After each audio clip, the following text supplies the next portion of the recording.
వందే మాత్రం. నేను మీ journalist Navata. Welcome to our political. మీకు తెలుసా ఒక విషయం?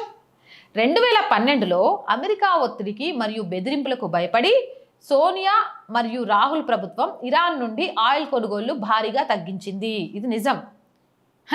కానీ గురిగింద దాని కింద నలుపు చూసుకోవడం మర్చిపోయి పైన ఎరుపును చూసుకొని మురిసిపోయినట్టు ఇప్పుడు రాహుల్ రష్యా ఆయిల్ విషయంలో అమెరికా ఒత్తిడికి భారత్ లొంగిపోయింది అంటూ కథలు కాకమ్మ కబుర్లు చెప్తున్నాడు.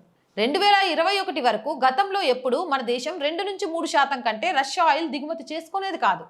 కారణం దూరం వల్ల. స్టాక్స్ రావడానికి 4 వారాలు పట్టడం, ఆపై అంతమేర రవాణా ఛార్జీల భారం పెరగడం. నిజానికి అమెరికా 3 సంవత్సరాలుగా ఒత్తిడి తెస్తున్నా రష్యా భారీ డిస్కౌంట్ ఇస్తుందని చెప్పి భారత్ రష్యా ఆయిల్ దిగుమతులు పెంచుకుంటూ పోయింది. 2021లో కేవలం 2% లోపు ఉండే దిగుమతులు 2025 వచ్చేసరికి సుమారు 35% వరకు పెంచుకుంటూ పోయింది. ఇక్కడే అసలు విచిత్రం. ఇలా మోడీ ప్రభుత్వం నమ్మకమైన గల్ఫ్ నుండి ఆయిల్ దిగుమతులు తగ్గిస్తూ రష్యా నుంచి ఆయిల్ దిగుమతులు పెంచుకోవడం దేశానికి చాలా ప్రమాదమని ఇదే కాంగ్రెస్ 2023లో చాలా తీవ్రంగా విమర్శలు చేసింది. మళ్ళీ ఇప్పుడు అదే కాంగ్రెస్ భారత్ రష్యా నుంచి ఆయిల్ దిగుమతులు తగ్గిస్తోంది అని వెక్కిరిస్తుంది. అంటే వీళ్ళకే ఏ మాట మీద నిలబడాలో తెలియదు. గోడ మీద పిల్లులు ఉంటారు చూసిండ్రా, ఆ టైప్ అనమాట. అవసరమైతే అటు లేకపోతే ఇటు దూకుతారు. వీళ్ళకు స్టాండ్ అంటూ ఉండదు. ఇక్కడ ఒక ముఖ్యమైన సంగతి చెప్పనా, ఇది వ్యాపారం. అన్ని ఖర్చులు కలుపుకొని తర్వాత డిస్కౌంట్స్ తర్వాత ఎక్కడ చౌకగా వస్తే అక్కడ నుంచి దిగుమతి చేసుకుంటాం. భారత్కి రష్యా ఉన్న దూరం వల్ల రష్యా నుండి ఆయిల్ ట్యాంకర్ షిప్స్ భారత్ రావడానికి సుమారు 1 రోజులు పడితే గల్ఫ్ నుండి ఒక వారంలోనే వచ్చేస్తాయి. అందుకని గల్ఫ్ నుంచి వచ్చే ఆయిల్ నౌకలు అద్దెతో పోలిస్తే రష్యా నుండి వచ్చే ఆయిల్ నౌకల అద్దెలు 4 రెట్లు ఎక్కువ ఉంటుంది. అంటే రష్యా మనకి ఇచ్చే డిస్కౌంట్ ఈ రవాణా ఛార్జీల కంటే ఎక్కువ ఉంటేనే మనకు రష్యా ఆయిల్ దిగుమతులు లాభం. లేకుంటే గల్ఫ్ దేశాల నుంచి ఆయిల్స్ తెచ్చుకోవడం చౌకబడుతుంది అనమాట. ఉక్రెయిన్ యుద్ధం పీక్ సమయంలో అమెరికా యూరప్ శాంక్షన్స్ నేపథ్యంలో యూరప్కి ఆయిల్ గ్యాస్ అమ్మకాలు చేసుకోలేక నిధుల కొరత వల్ల రష్యా తమకు భారీగా నిధులు అవసరం పడి భారత్కి భారీ డిస్కౌంట్తో ఆయిల్ ఇవ్వడానికి ముందుకొచ్చింది. 2021 వరకు అంతకుముందు తన ఆయిల్పై భారత్కి డిస్కౌంట్ ఎప్పుడు ఇవ్వని రష్యా 2021లో భారీ డిస్కౌంట్ ప్రకటించడానికి మన దేశం మీద ప్రేమ కాదు, వాళ్ళ నిధుల అవసరాల కోసం మాత్రమే. అందరికీ వారి దేశ ప్రయోజనాలు ముఖ్యం. అయితే 2025 తర్వాత ట్రంప్ వచ్చాక రష్యా మీద అమెరికా యూరప్ శాంక్షన్స్ ఒత్తిడి నేపథ్యంలో రష్యా నుంచి ఆయిల్ తీసుకువచ్చే ఆయిల్ ట్యాంకర్స్ రవాణా ఛార్జీలు భారీగా అంటే సుమారు 3 రెట్లు పెరిగిపోయాయి. దీనివల్ల రష్యా మనకు డిస్కౌంట్ ఇచ్చినా ముందుగా చెప్పుకున్న దూరం వల్ల రవాణా ఛార్జీలు మరియు ఇప్పుడు శాంక్షన్స్ వల్ల ఇంకా పెరిగిన రవాణా ఛార్జీల వల్ల గల్ఫ్ ఆయిల్కి రష్యా ఆయిల్కి ధరలో తేడా బాగా తగ్గిపోయింది.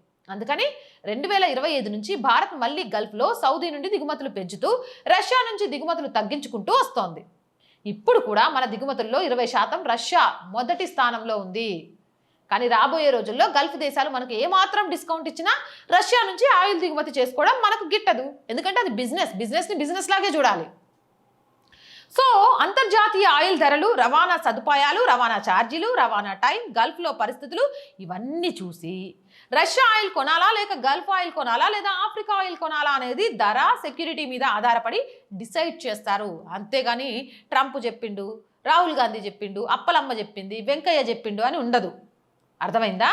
వెంటనే ఆపరు కూడా.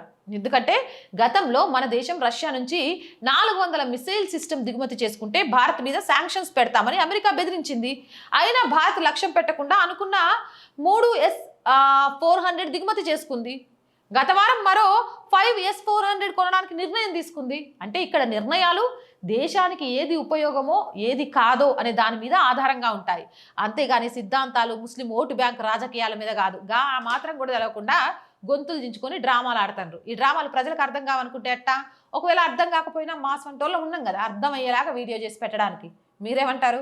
మీ అభిప్రాయం ఏంది? కామెంట్ సెక్షన్లో పెట్టండి. అండ్ వీడియో చూస్తున్న ప్రతి ఒక్కరికి యాజ్ యూజువల్గా రోజు చెప్పేదేనండి, our group of channels, our voice, our political, our Samskriti మన channels. So please subscribe our channels.